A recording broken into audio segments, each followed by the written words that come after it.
الزلزولي. ماذا هناك؟ هذه الإعادة مرة أخرى.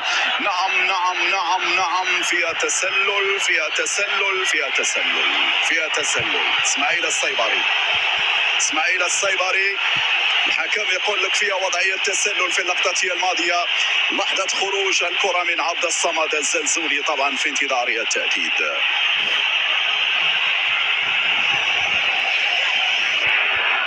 إذن الحكم المساعد يرفع الراية مشيرا إلى وضعية تسلل إسماعيل الصيبري، لكن سننتظر أكيد الفار وننتظر تأكيد من الحكم الرئيسي، هو من سيقرر في النهاية. بوبو تراوري.